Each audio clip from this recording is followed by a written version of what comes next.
Muy buenas tardes y bienvenidos a este directo de Todo es Geopolítica aquí en Negocios Televisión. Como siempre a estas horas buscamos la noticia, buscamos lo que hay, que pasa por unos Estados Unidos donde, ojo, resulta, se lo vamos a poner luego, en nada se lo pongo, pero resulta que quien maneja el tuit de Joe Biden es nada menos que la secretaria de Comunicación, que Karine Jean-Pierre, la portavoz de la Casa Blanca, es quien lleva el tema. Y no lo digo yo, lo dice ella misma, luego lo van a ver en un tuit, pero los deslices, que son lo que son. Que tenga que llevarte la portavoz del Twitter en lugar de un equipo de comunicación con el que estés tú hablando, bueno, pues ya dice también mucho. Los Biden y los Trump, unos y otros, o Joe Biden y Donald Trump, si lo prefieren, metidos con dilemas judiciales. El cuarto proceso quieren abrirle a Donald Trump, en este caso en Georgia, por lo ocurrido en las elecciones en 2020, por manipulación. Dicen que intentó cambiar 11.720 votos del ladito. Que se te caigan, dicen que hizo una llamada, oye, mira a ver cómo haces, porque por esos votos no voy a ser presidente de los Estados Unidos. Él dice que esa llamada no fue así y que eso es una caza de brujas. Bueno, es verdad que el fiscal que le acusa ya lo ha hecho en otro sitio. No sé, tiene sus razones. De hecho, la popularidad del señor Trump sube y sube y sube. Pero la realidad es que le están abriendo un cuarto proceso judicial y que están intentando utilizar, para que el asunto sea más agresivo e incluso intentar ir contra su carrera presidencial, la ley contra el crimen organizado de Georgia, que parece que pueda ser, que le puedan imputar por ahí. El problema es que eso le va a agregar papeleo y a lo mejor entonces no llegan a tiempo antes de la carrera presidencial del 24. Esto por el lado Trump. Por el lado Biden, el asunto se complica también. El abogado principal de Hunter Biden, del hijo de Joe, del presidente, no quiero yo tomarme confianzas, ha dimitido como abogado. Dice que no puede seguir allí delante porque le pueden llamar como testigo, ahora que se ha recurrido la decisión o el acuerdo al que llegaron Hunter Biden y sus abogados y la administración americana, de Estados Unidos, para cerrar el caso del desvío de fondo de dinero. Que además se cerró rarísimo, porque teniendo delitos de tenencia de arma ilegal, han visto ustedes, no sé si han visto ustedes la fotografía de aquel ordenador que el bueno de Hunter Biden se dejó olvidado, pero hay de todo. Y hay un dinero que además no ha justificado ni ha declarado. Amén de otros 10 millones de dólares que le han llegado a la familia Biden de distintos puntos del mundo y que parece que podrían proceder de hasta China. Incluido Joe Biden. Claro, para cerrar todo este asunto, hubo un acuerdo de, bueno, yo acepto esto, pago esto y quitamos esto, y van a recurrirlo. Porque cerrar tantísimos delitos con un acuerdo por fraude fiscal, pues parece que no. Así que el abogado de Hunter Biden ha decidido dimitir por si le llaman para testificar por el tema de ese acuerdo. Vamos, que se está quitando del jaleo de la primera línea por si acaso las balas le pasaran muy cerca. En esto están en Estados Unidos. En Rusia están mirando cómo defienden el rublo, también lo vamos a ver. Y mientras tanto están atacando al grano ucraniano para intentar quedarse con toda esa salida del grano. Para ser ellos los que administren no solo el grano de Rusia, que ya es uno de los principales del mundo, sino el ucraniano, otro de los grandes exportadores mundiales. Y lo están haciendo bien en cuanto a las maniobras del Mar Negro. Están consiguiendo que no salgan los barcos de allí. De hecho, hoy se ha vendido como un éxito espectacular que un barco, dirección Hong Kong, haya salido por lo que han llamado el corredor de seguridad de Odessa, que es un corredor que ha montado especialmente el equipo de Zelensky, para que puedan pasar los barcos a pesar de los bombardeos que están sufriendo día y noche por parte de los drones de Rusia. Drones, por cierto, muchos de ellos diseñados en Irán.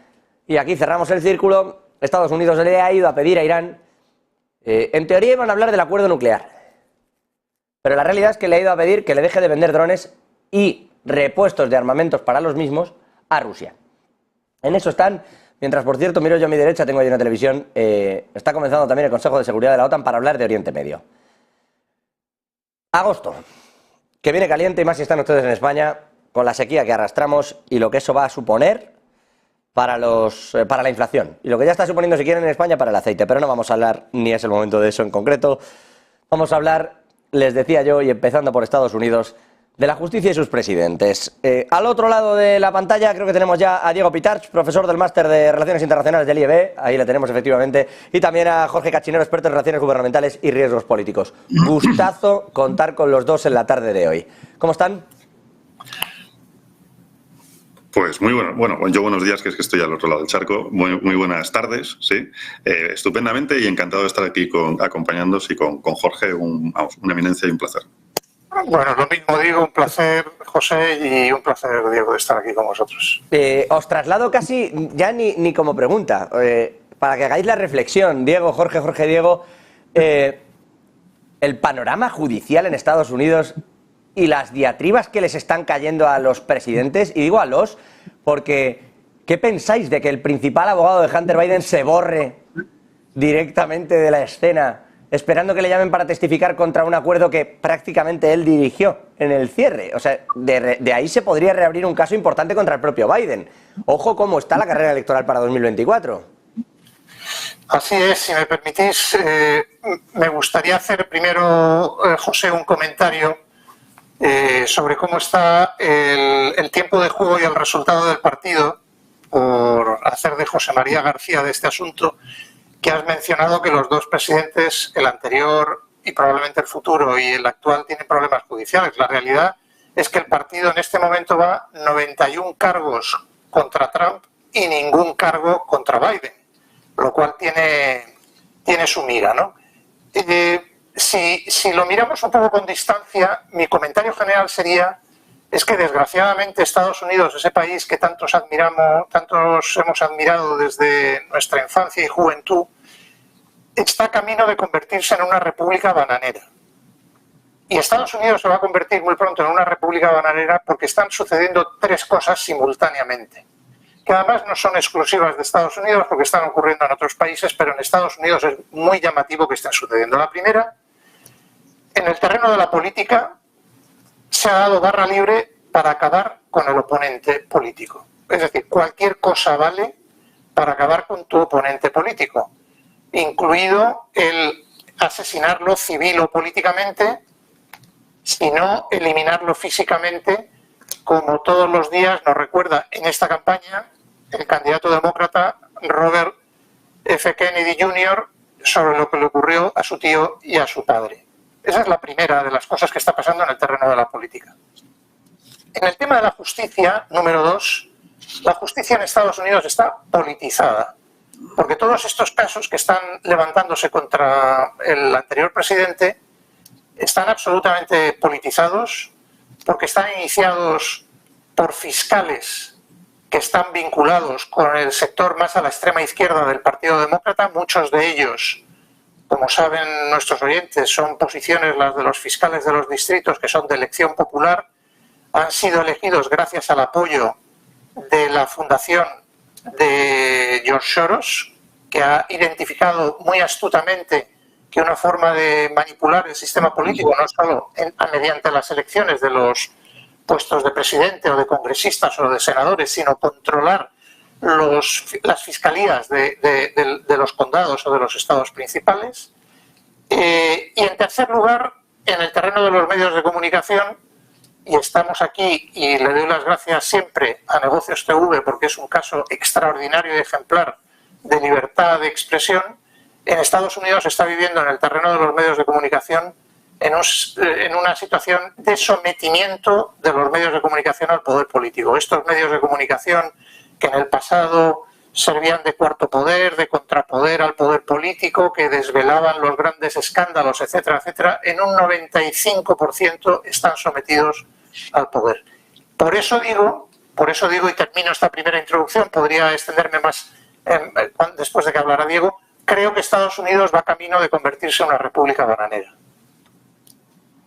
Diego, con no pocas cosas que ha dejado caer Jorge. No, es que ha sido una tras otra. O sea, yo estoy encantado, o sea, es que estaba aquí obnubilado, vamos, estoy.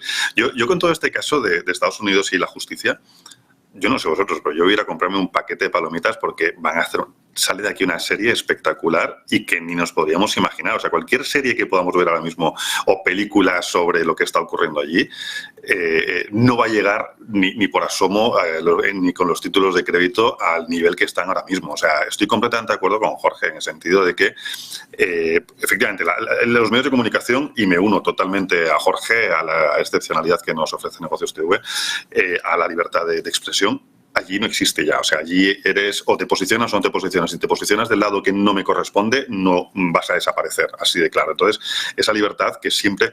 Y es verdad que todos hemos crecido con esa admiración, como decía Jorge, a Estados Unidos. ¿Y dónde está ahora esa libertad? Esa libertad está desapareciendo, bueno, a marchas forzadas.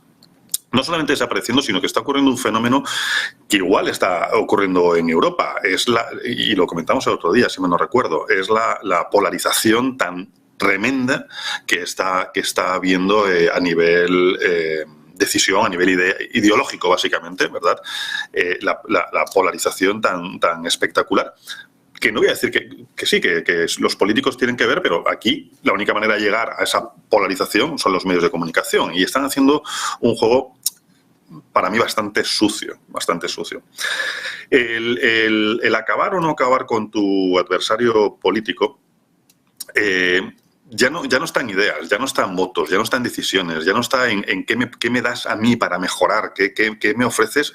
Yo siempre lo digo, yo tengo amigos en Estados Unidos que unas veces han votado a demócratas y otras veces han votado a republicanos. Oye, tú dame soluciones, que es lo que yo quiero. No es un tema de tú eres rojo, tú eres azul, no. Tú dame soluciones. Y en este sentido, no le están dando pie ni siquiera llegar a eso, porque efectivamente a nivel judicial se está llegando a unos extremos, vamos, yo algo de historia sé y no recuerdo estos niveles de injerencia judicial tan tremendos. Yo no lo sé, porque no desconozco si el origen no voy a entrar en si es compra o no compra, ayuda o no ayuda, llamémoslo X, al sistema judicial por parte de un lado o de otro. Pero desde luego lo que sí que es que el peso, apoyado principalmente por movimientos que ha nombrado también Jorge, como al amigo George Soros y compañía. ¿Quién está financiando a quién? ¿De dónde está saliendo el dinero? ¿Estamos polarizando? ¿Nos interesa? Yo creo que no, esa injerencia no es única y exclusivamente interna de Estados Unidos, sino que es una injerencia externa. Me atrevo a decirlo, no creo que diga nada nuevo. Hay una injerencia externa viniendo dinero de fuera, haciendo que Estados Unidos se tambalee como potencia, haciendo que Estados Unidos elimine esa unificación y ese criterio de país que han tenido durante muchos años, y donde el juego presidencial está siendo, para mí, tremendamente sucio. ¿Quién ganará? Yo no voy a apostar. Y cuando aposté por Trump, gané. ¿Qué coste? Cuando Trump dijo, voy a presentarme a las elecciones, dije, este señor gana. Y ganó. Pero yo creo que Biden a una segunda elección no llega. A ver si al final acabamos viendo un Robert Kennedy Jr. Contra Ron DeSantis. Bueno, yo sobre eso diría, José, que la encuesta última, después del anuncio del cuarto caso de cargos contra Trump, que se anunció el lunes, sí, en la encuesta última de ayer, en las primarias republicanas dentro del campo republicano, Trump tiene el 57% del apoyo del electorado republicano y el segundo de todos los candidatos, que es DeSantis, tiene un 16%, está a 40 puntos de diferencia. Los otros candidatos, incluyendo Mike Pence, no llegan al 10%. Yo creo que lo que dijo Trump después del tercer procesamiento no era una bravuconada cuando dijo necesito que me procesen una vez más para ganar estas elecciones. Yo creo que, no sé si en el Partido Demócrata se están dando cuenta de que le están haciendo la campaña electoral a Donald Trump para el 2024 y además están utilizando trucos tan burdos como, por ejemplo, que en el tercer caso del juez Jack Smith, cuya mujer ha hecho una película sobre la mujer de Obama, que está comprometido con el Partido Demócrata, etcétera, le citan para este caso 2 semanas antes de las primarias en Iowa, pensando que con eso le van a dificultar a Trump poder hacer en condiciones su campaña electoral, ir a Iowa, ir a New Hampshire, que son las primeras plazas donde empiezan las primarias el año que viene. Yo creo que va a tener una plataforma en los tribunales que no se lo va a dar ningún mitin electoral No. ni ninguna campaña de publicidad pagada, ¿no? Claro, O sea, lo que le falta a Donald Trump es que le den una tribuna, claro. Pero yendo un paso más allá y asumiendo que un servidor, por ejemplo, no es especialmente listo, así que asumiendo que quienes llevan el gabinete de Joe Biden y quienes manejan los hilos en el Partido Demócrata saben más que un servidor, ¿no será que lo que quieren es precisamente enfrentarse contra Trump? sí, pero van a perder. Mi previsión es que van a perder, por mucho que a Biden le interese, a pesar de que tiene 0 cargos en este momento en el marcador simultáneo, los crímenes que en el Congreso de Representantes están ahora voy con la parte... son de una gravedad que yo creo que harán probablemente difícil que Biden llegue a ser el candidato del Partido Demócrata en 2024. Eso le iba a decir. Ahora voy con Biden, que tiene también una buena ristra detrás, y vamos a ver cómo sale de esto, porque el Congreso ya se ha puesto en marcha, la Cámara de Representantes con entre otros, McCarthy a la cabeza, ya se ha puesto en marcha para condenar ciertas cuestiones, y bueno. Pero cerrando el círculo republicano, si no va Biden, o sea, si lo que están pensando los demócratas es que Biden no va a ser, dirán, bueno, enfrentarse contra un Donald Trump a quien le podemos cargar ciertas cuestiones, porque a lo mejor cansa, harta, o al voto de en medio, que digamos es quien acaba ganando las elecciones. Decía Diego, yo tengo amigos que han votado a un lado y a otro. Es que ese voto es quien gana las elecciones. Ese voto es el que al final hace... Bueno, ahí vemos esos 11.700 famosos votos de Georgia en 2020, son los que hacen que unas elecciones caigan de un lado o del otro de la balanza. Entonces, no puede ser que los demócratas estén pensando, vamos contra Trump y que el voto de medio caiga con nosotros porque no va a ir Biden. Diego, ¿quieres contestar tú? Ya, pero es que tú ahora mismo en el Partido Demócrata no tienes a Biden que pones a una cámara. Francamente, yo es que creo, no me equivoco, creo, en este sentido. El Partido Demócrata está teniendo mucho miedo a ver a quién queman en estas próximas elecciones, a efectos de que, como ganen los republicanos, empiece a salir historias que están teniendo ahora mismo, vayámonos a Ucrania si queréis, simplemente, ¿de acuerdo? Empiezan a sacar ahí cosas. Yo creo que van un poco a la desesperada. A Biden realmente... Yo creo que lo mantendrían a efectos de que saben o tienen una probabilidad muy grande de perder, y es el muñeco que tienen que quemar, porque si no, sí que metes, como he dicho antes, una Kamala todavía tiene un recorrido político importante que tendrá sus ideas, pero ahí está, ¿sí? Entonces, a mí en ese sentido me parece complicado el que lo vayan a quitar a efectos de... No tienen como ocurrió aquí en España en su día, un Rodríguez Zapatero, ponemos a este y resulta que gana. Bueno, pues no creo que se encuentren ahí esa sorpresa en el Partido Demócrata. Yo apostaría más a que se mantendrá, y sabiendo que la probabilidad de perder es alta, es muy alta. Teniendo en cuenta, como he dicho antes, el miedo ese a, oye, y después de esto, ¿qué nos vamos a encontrar? Porque, y no es por nada, pero como Trump gane, que efectivamente con todos estos demandas que tiene, y este tema judicial es prácticamente como Groucho Marx, más madera es la guerra, le están dando alas, pues en ese sentido yo creo que Trump precisamente será uno de los que empiece a sacar y no se va a cortar, va a empezar a sacar, y dice, esta es la mía y prepárate. Es un poco mi visión, Yo creo que Biden lo intentará mantener precisamente por eso, porque ya es casi residual su presencia política. Porque no es residual, y ya os traslado también esta pregunta, que sé que también lo teníais en la cabeza. Son los 10 millones de dólares que se le atribuyen a la familia haber recibido. Se habla de cuentas desde Bulgaria, Rumanía, de la propia Ucrania, donde estuvo contratado Hunter Biden. Claro, así han querido cerrar el círculo, ¿no?, de fraude fiscal con el asunto de Burisma, que es la energética esta famosa de Ucrania, que tenía contratada a Hunter Biden y a su socio a razón de $1 millón al año, a saber qué harían, porque su padre era vicepresidente. Por la razón que fuere, han contratado a Hunter.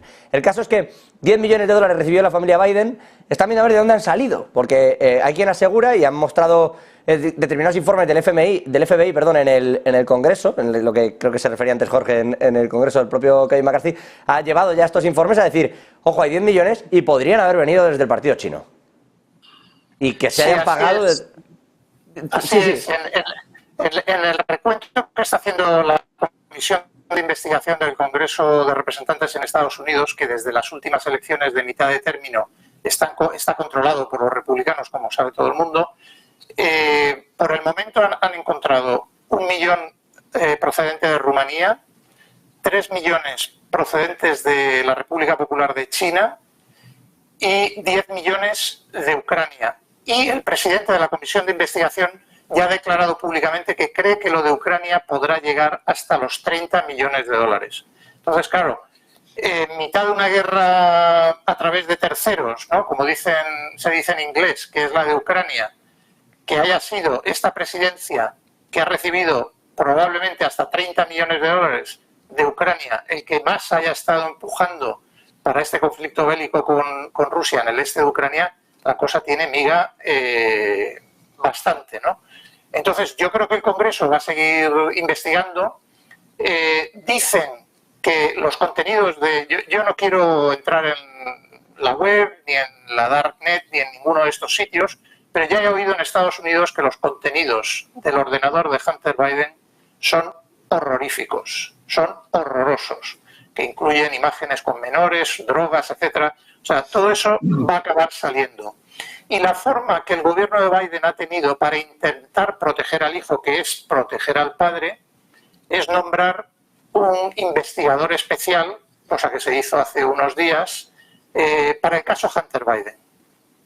Lo que pasa es que han nombrado investigador especial para el caso Hunter Biden al fiscal que había presentado en el estado de Delaware el acuerdo al que supuestamente habían llegado los abogados de Hunter Biden con el Departamento de Justicia de Estados Unidos para que esos dos cargos menores de fraude fiscal, que era porque había pagado prostitutas y había pagado droga y lo había descontado de su declaración de impuestos, así, con todo, que eso eran menores o leves.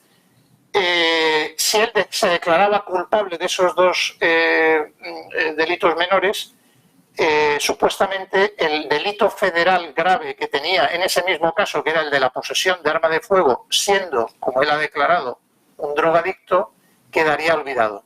Entonces, este fiscal llega delante de la juez, le presenta el acuerdo, la juez empieza a leer y se da cuenta de que ese no es el contenido del acuerdo, que el acuerdo lo que establecía es que cualquier cargo futuro de carácter federal de Hunter Biden sería exonerado completamente. Y entonces es cuando la jueza dijo, no, perdón, yo no voy a aceptar este acuerdo. Aquí estamos hablando de los dos cargos fiscales y de la pistola, no estamos hablando de todos los demás cargos federales de Hunter. Por eso Hunter tuvo que retroceder, en vez de declararse culpable, que era lo que había pactado, se declaró no culpable, por lo tanto el caso va a ir a juicio, y no me sorprende que el abogado se quiera quitar de en medio, como ha dicho José al principio del programa, pero este fiscal que elaboró ese pacto para engañar a la jueza, para liberar a Hunter Biden de todos los futuros cargos federales contra Hunter, es el que ha escogido el gobierno de Estados Unidos, el Departamento de Justicia, para que sea el investigador especial del caso Hunter Biden. Con lo cual, yo creo que lo que están preparando desde la administración de Biden es impedir que la Comisión de Investigación del Congreso pueda reclamar información del ordenador de Hunter Biden para la Comisión de Investigación, porque se encuentra bajo investigación especial del Departamento de Justicia. Ese es el truco del almendruco de esta maniobra que ha hecho el gobierno de Biden para evitar que la información del ordenador de Biden acabe inundando las mesas de los congresistas de Estados Unidos. Por cierto, decisión completamente ilegal, porque en el Estatuto de los Investigadores Especiales de Estados Unidos, por ley, está establecido que nunca puede nombrarse un investigador especial a alguien que trabaje en el Departamento de Justicia y que sea funcionario del gobierno. Esa es la situación en la que estamos, que, como ha dicho Diego antes, empieza a oler ya a un cierto nivel de desesperación en el campo de la familia Biden, porque ve que no sabe por dónde cortar este incendio que tiene declarado que puede llegar a arrasar la presidencia de Biden. Esto que está comentando Jorge, y le traslado la pregunta a Diego, pero con un añadido, para que me dé su opinión, pero esto va a acabar en un, mire, que ganen los republicanos las siguientes elecciones y a cambio dejemos de ponerle el pie en el cuello a la familia Biden. Es una pregunta muy... Es un poco capciosa, José. A ver, yo particularmente, más que la familia Biden, yo creo que es el momento del Congreso en Estados Unidos de pegar un golpe en la mesa y decir, oye, parece que esto es una negociación, vamos, ríete tú de Puigdemont, ¿sabes? Esto es una negociación como un piano, que cambiamos cromos, tú me haces esto, yo te hago lo otro, y parece que esto se divide en familias, que es verdad que en Estados Unidos, desde que es Estados Unidos, se divide en familias, no nos vamos a engañar, pero que el Congreso es el que tiene que realmente poner pegar el golpe en la mesa y decir, oye, hasta aquí hemos llegado. Una cesión por parte de la familia Cervera en los republicanos, complicado porque el republicano que va a estar ahí, seguramente, como comentaba antes, será Trump, y Trump no se va a quedar quieto, va a decir, sí, tú me has estado molestando un poquito, ¿de acuerdo? Vamos a ver cómo te molesto yo a ti ahora. Y entonces ahí para mí sí que sería realmente el final de la línea Biden dentro de lo que es a nivel político, y sería un suicidio familiar en este caso. Yo creo que lo van a pelear, como comentaba antes también Jorge, un poco a la desesperada, pero lo van a pelear. No creo que digan, venga, nos dejamos llevar y ya vamos para adelante. Y es el Congreso el que realmente tiene que poner un poquito los puntos sobre las sillas y decir, oye, que somos Estados Unidos, que es que como sigamos por esta línea vamos a terminar pues como la Venezuela de Chávez o quien sea. Bueno, sí, lo de la República Bananera, efectivamente. Sobre todo es que al final empiezas a judicializar cosas a razón de lo que a ti te parece y apetece, y acabas como acabas. Que no lo digo por aquello que ha pasado aquí en España. Quiero decir, nosotros hemos tenido un M. Rajoy y aquí no ha pasado nada. Salen unos y destruyen 4 discos duros a golpes y aquí no ha pasado nada. Llegan los siguientes y hacen más o menos lo mismo, pero con la amnistía de otros o sea, quiero decir, puestos a convertir la justicia en servidor y servidumbres, aquí también las tenemos. Y si no te gusta, pues no pasa nada, que quiero poner de fiscal general del Estado a la que era la ministra de Justicia cuando intentaba quitar un caso, ¿no? Como es el caso de Dolores Delgado. En fin, yo qué sé, que puestos a llover, lo que es ya llamativo es que pase con 2 presidentes a la vez y en Estados Unidos. Diego, perdona. Sí, no, José, no, sí, perdón la interrupción, es simplemente que efectivamente aquí también no está ocurriendo, pero estamos hablando en cierta medida un poco también del policía del mundo, ¿no? Claro. Aquí somos una maqueta al lado de lo que están haciendo por allí, pero desde luego lo de aquí tampoco tiene nombre, ni por un lado ni por otro. O sea, la justicia, evidentemente, es un poder que tiene que ser totalmente independiente y caiga quien caiga, eso está clarísimo. Ya, pues eso no sé si está pasando. Tengo que dejar marchar a Jorge, pero no quiero dejar de ir sin preguntarle, aunque sea levemente, se viene una cumbre de los BRICS la semana que viene, 22-24 de agosto, cumbre trascendental, 43% del PIB mundial allí reunido, que se dice poco, quiero decir que hablamos de los BRICS como 4 países emergentes que están juntando ahí un poco de dinero. El 43% del PIB mundial frente al 27%, que representa más o menos el G7, lo digo para que uno haga sus cábalas, y viene esa cumbre de la mano de más de 35 países que han presentado lista, más de 20 candidaturas oficiales para entrar en los BRICS, con una Rusia que está intentando recuperar el rublo frente al dólar. En fin, hay un cambio importante y quería preguntarle, Jorge, enseguida le dejo marchar, pero ¿existe un cambio, lo queramos o no, en el orden y hay que reasentarse en el mundo? Absolutamente sí. Yo creo que estamos viviendo una etapa histórica que no habíamos vivido desde el final de la Segunda Guerra Mundial. Estamos siendo testigos, en ese sentido, afortunados, a pesar de que es un momento muy complejo, de un movimiento de las placas tectónicas del mundo, donde el momento unipolar de Estados Unidos, después de la desaparición de la Unión de Repúblicas Socialistas Soviéticas, se pensaba que era eterno y que iba a durar por siempre. China se ha convertido en la primera potencia del mundo, India va camino de convertirse en la segunda y disputarle el primer puesto a China, el mundo está mirando hacia el este, la gran masa territorial de Eurasia está cobrando una fuerza importantísima, y yo creo que lo que va a pasar en Sudáfrica, en esta cumbre de BRICS, como ya has dicho, José, es que hay una lista larga de países en todos los continentes que quieren entrar en esta asociación, que nació originalmente como una asociación entre 5 grandes países sin gran estructura organizativa interna para mantener buenos contactos, etcétera, etcétera, y hay una lista, que uno ve la lista de los países que quieren entrar: Arabia Saudí, Turquía, Egipto, Argentina, Brasil, México, Irán, etcétera. Y uno empieza a darse cuenta de que quizá está surgiendo un polo nuevo de poder en el mundo, que además está cuestionando el dólar como moneda de referencia mundial, lo que yo en alguna ocasión he escrito sobre la desdolarización de la economía mundial. Y lo único que no sabemos, José, es qué va a pasar después. Es decir, estamos viviendo los movimientos, digamos, sísmicos del cambio que está sucediendo en este momento, pero no somos capaces de anticipar cuál va a ser la estructura, ni la forma, ni la organización de lo que viene por delante, pero estoy convencido que lo que viene por delante va a ser distinto de lo que hemos conocido hasta ahora. Y no he mencionado África, porque África es otro ejemplo de cómo está cambiando el mundo, ¿no? Es decir, países africanos al sur del Sáhara echando a su antigua potencia colonizadora a patadas, literalmente, y permitidme la expresión. En Níger, en este momento, uno de los negocios más beneficiosos que hay es la fabricación, el cosido y fabricación de banderas rusas, con las que generaciones de africanos al sur del Sahel salen a las calles a manifestarse con la bandera de su país y la bandera rusa. No sabe muy bien uno por qué, y yo creo que son síntomas de que el mundo está cambiando. No se haga. Lo que no sabría decirte cuál va a ser la forma de ese mundo nuevo que viene por delante, pero que el que estamos viviendo se está deshaciendo, yo creo que es más que manifiesto.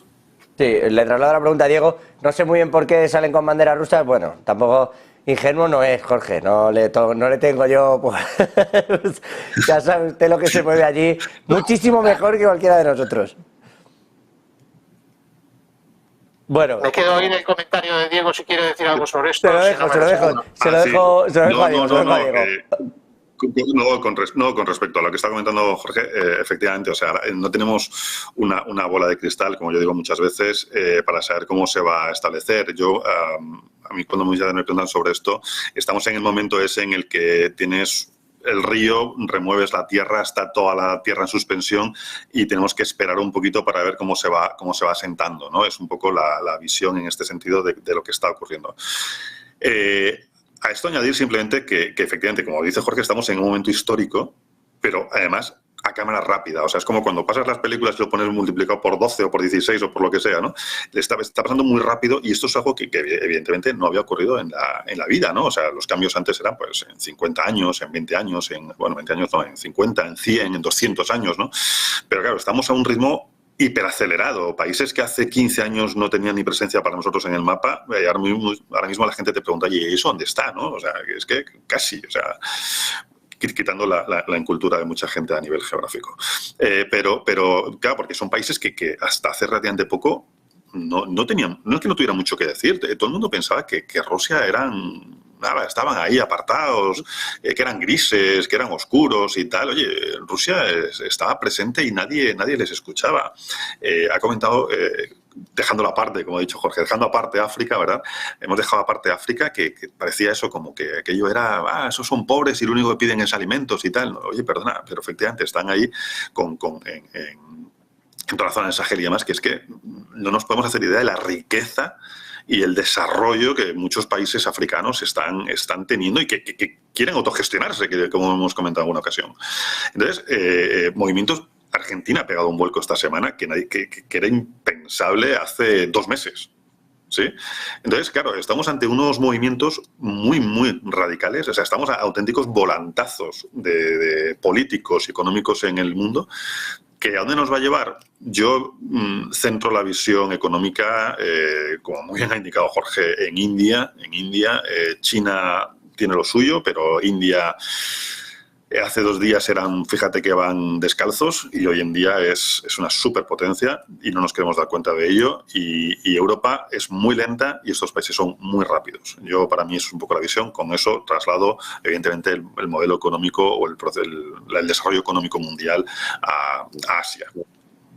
Bueno, vamos a ver qué ocurre. Efectivamente, lo de India dando pasos es evidente. Con respecto a esas cositas que pasan con los países que se descolonizan ya a lo bárbaro, vamos a hablar ahora de la vuelta de publicidad, porque se ha pronunciado Anthony Blinken, el secretario de Estado norteamericano, al respecto de Níger, que dice que todavía puede volver a tener el mismo gobierno que tenía. Ahora escuchamos a Blinken, yo qué sé. Decía un refrán, yo quería un coronel y no me quiso él.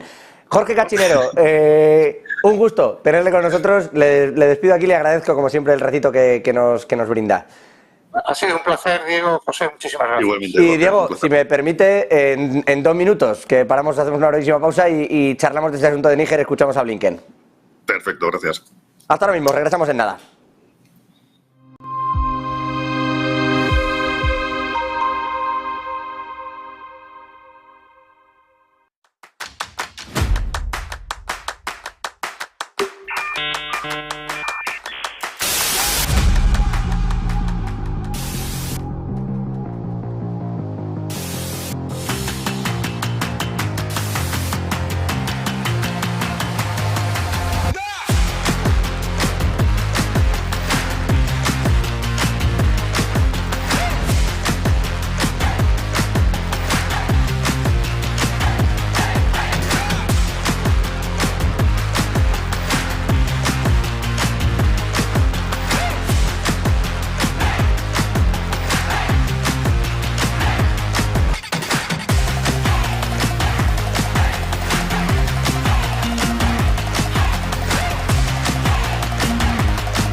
No puede volver atrás y cambiar el principio, pero puede comenzar donde está y cambiar el final.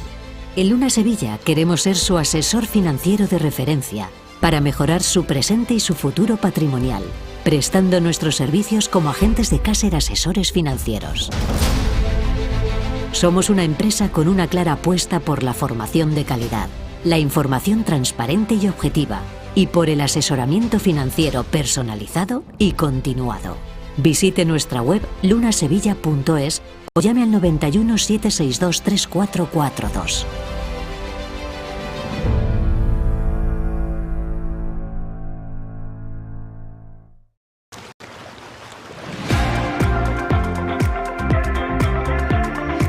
Sueños a orillas del Mediterráneo. Sueños que podrás revivir una y otra vez. Sueños que construimos a medida. Sueños que te permitirán desconectar de la rutina.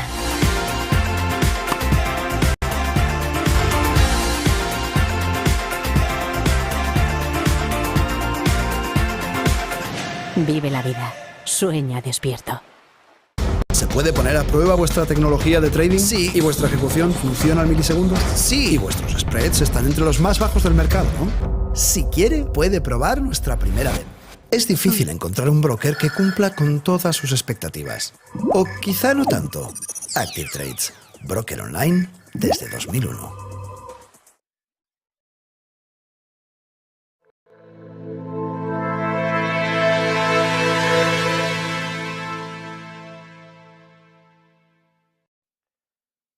Muy buenas tardes, ya estamos de vuelta aquí en Todo es Geopolítica, mirando evidentemente a la actualidad, bueno, iba a decir no solo en lo que toca a Rusia y Ucrania, también lo hemos estado haciendo mirando a Estados Unidos.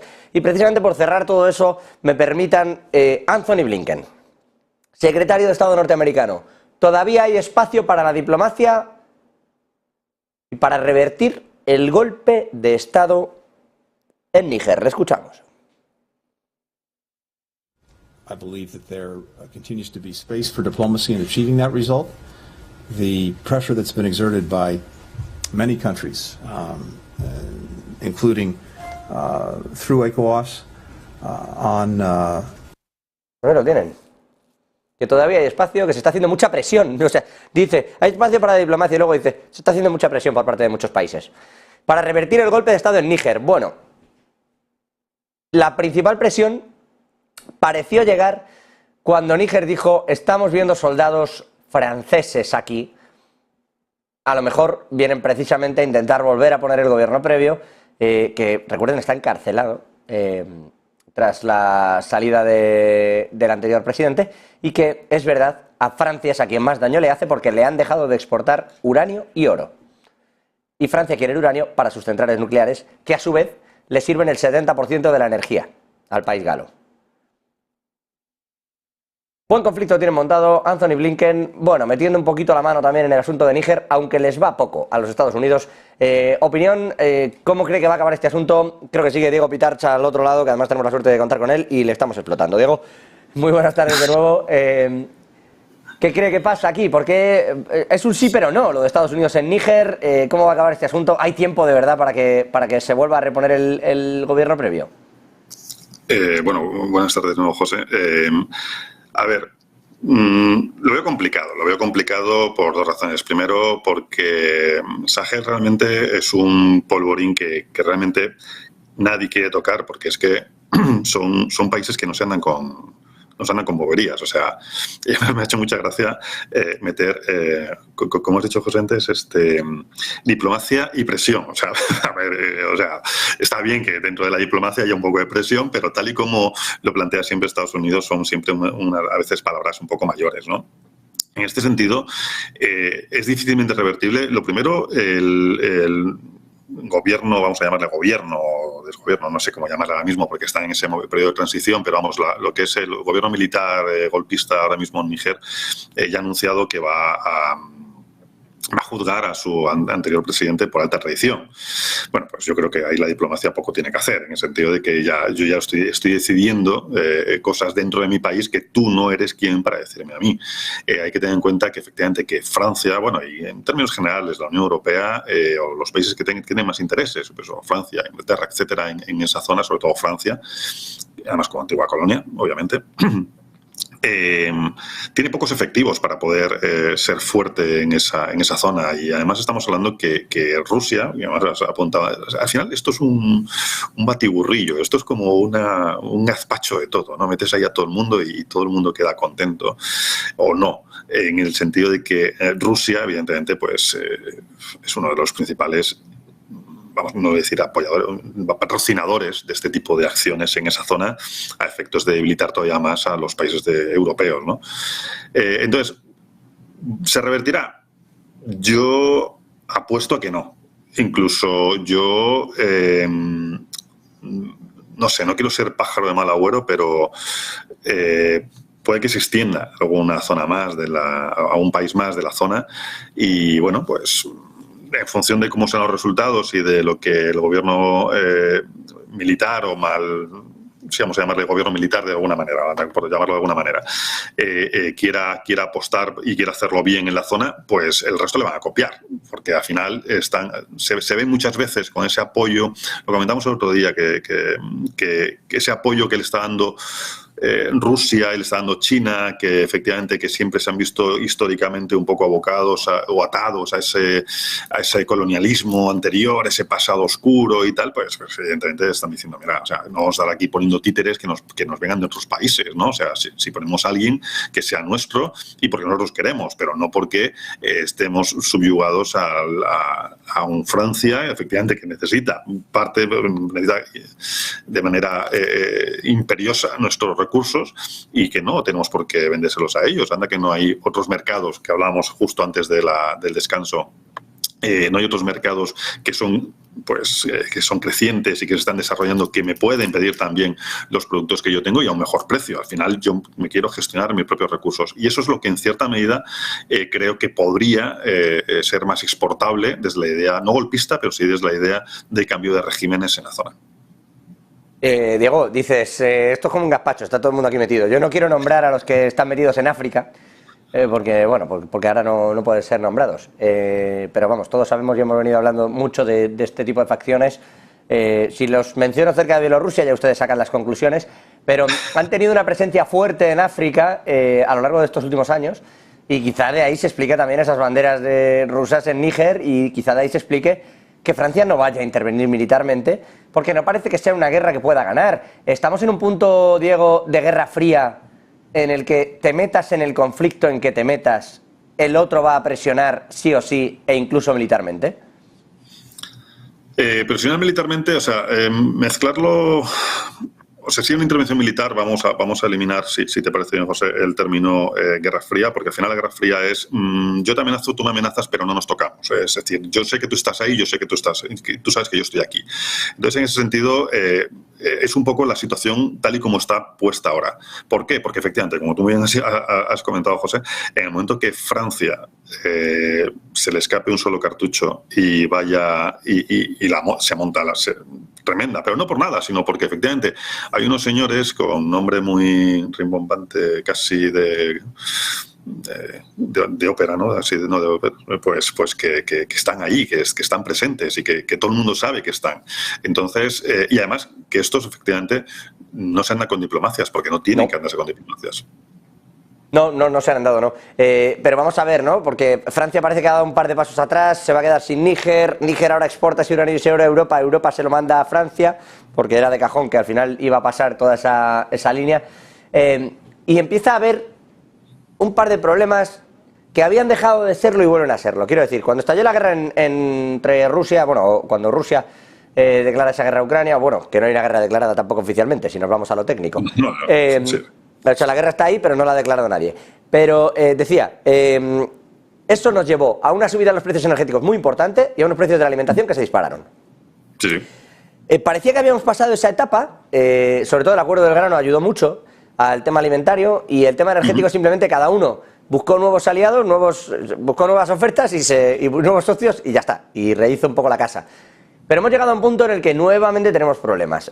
La parte energética, porque el bloque, digamos, chino-ruso está empezando a ser grande y África se está revelando también como energéticamente problemático para Europa. Y luego el grano ha decaído, Rusia se quiere quedar con todo el grano de Ucrania, es evidente por el tipo de ofensivas que está realizando, y nos vamos otra vez hacia una subida de precios importante, no solo en Europa, sino que va a repercutir a todo el mundo. Es decir, volvemos a estar en esa jugada en la que o tienes tu propio alimento y tu propia energía o te van a subir el precio. Es bastante probable que esto ocurra hacia finales de este segundo semestre. Esto va a invitar a recesiones, vamos a ver nuevos acuerdos. ¿Cómo está viendo usted este panorama?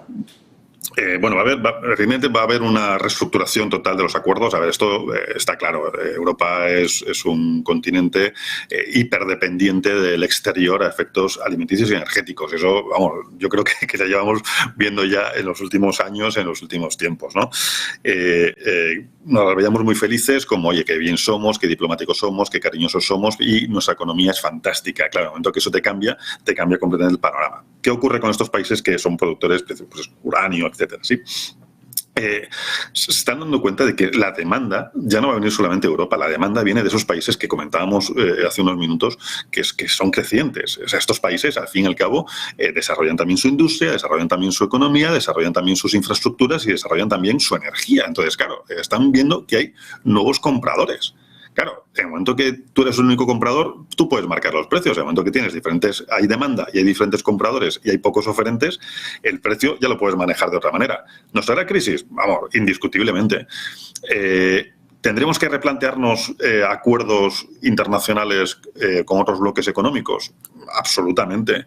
E incluso bloques que nosotros, no voy a decir que por no sé qué palabra usar aquí, pero no voy a decir que por vehemencia o porque qué buenos somos y el resto qué malos son o qué tal, no, lo que es que nosotros ni mirábamos porque Europa siempre ha estado un poco como subidita, un poco éramos como los pijos del mundo, ¿no? No, yo no me junto con, no, tú tienes que juntar con todo el mundo, o sea, y países que antes ni les mirabas a la cara son ahora mismo tus mercados y son tus proveedores también. Entonces, todos esos cambios, vamos, los vemos a la vuelta de la esquina, pero a la vuelta de la esquina. Y además, el que llegue primero será el que realmente haga buenos acuerdos, porque luego vas a llegar a comprar al precio más caro. Entonces, ahora mismo, si encima tú estás hablando con tus proveedores actuales, aunque te corten un poquito el grifo, y encima no digo que les insultes, pero les amenazas o tal, evidentemente van a querer aquel que más cariñitos le haga. Y efectivamente estos países fíjate, has comentado antes un tema súper importante, China, etcétera, China, India, etcétera. Claro, ellos van a ser son países que China, por ejemplo, la misma gran parte de su energía está basada en el carbón. Eso nadie se escandalizará por eso, porque es abierto, es al público, ¿no? Pero China también desarrolla sus centrales nucleares. No tiene tanta capacidad ni uranio para poder abastecer a esas centrales, que abrirán en X tiempo. Ahora mismo se desconoce, nadie sabe exactamente cuál es su desarrollo y a qué nivel están, pero tontos no son. Saben que con menos producto, más económico, pueden conseguir más energía. Y entonces están desarrollando una tecnología nuclear muy potente. Los proveedores de uranio y demás les están mirando y diciendo, oye, quiéreme un poquito, que yo soy tu proveedor, yo soy tu amigo. Y Europa, pues, o espabila y ya no queda voy a comprarlo barato. No, sobre todo queda la sensación de que, y sin que yo sea partidario de nada de esto, pero o lo negocias bien o lo tomas. Pero no hay una media tinta en la que, sin negociarlo, le pides al otro que te lo dé barato. Eso seguro que no va a ocurrir. No es que yo esté abogando... Absolutamente no. O sea, si Francia quiere recuperar Níger, o reevalúa sus condiciones diplomáticas y sus acuerdos con Níger, o entra en Níger. Pero la media tinta de no, Níger, vuelve tú a poner a... Eso no va a pasar. Vuelve a poner a quien has quitado, a Bozaum, y no va a pasar. Entonces, no lo sé. Vamos a ver qué ocurre con todo esto. Pero José, perdona que te interrumpa. Simplemente la opción 2 para mí hoy es totalmente improbable. O sea, Francia no va a entrar en Níger. Sí, si no lo digo porque vaya a pasar, que no tiene ninguna pinta de que vaya a pasar, sino que, o sea, no hay una vía, esa tercera vía que solía tomar Europa, que tenía mucho que ver con te voy dando poquitas cosas y soy un buen aliado y tengo unos valores morales y todo funciona, esa vía ha dejado de funcionar, eso es a lo que me refiero. Entonces tienes o la muy diplomática o la nada diplomática, pero esa que había en medio... estamos en un estado bastante complejo de las cosas y no parece que funcione. Sí, Diego. No, simplemente que además has hecho un apunte muy interesante, el de tengo unos valores, tengo unos principios, y que ya no funciona, efectivamente, pero es que también es verdad que dentro de Europa está esa polarización que comentábamos antes de Estados Unidos, donde creemos que los valores son lo que nos van a dar de comer, y tienen que estar, y son unos principios básicos que no se pueden romper, pero no me valen todos los valores, como se está haciendo en muchos países. Es decir, tengo los míos, tengo mis posiciones, pero no me vale, no es el todo vale como ahora mismo hemos tenido en Europa en los últimos años. Diego Pitarch, Relaciones Internacionales, siempre es un gustazo tenerle, ya lo sabe usted, así que, bueno, pues por más veces, y gracias por este panorama, que no siempre nos pinta halagüeño, pero que siempre nos pinta con honestidad. Director del Máster de Relaciones Internacionales del IEB. Diego, gracias. Muchísimas gracias a vosotros, que tengáis muy buen día. Gracias.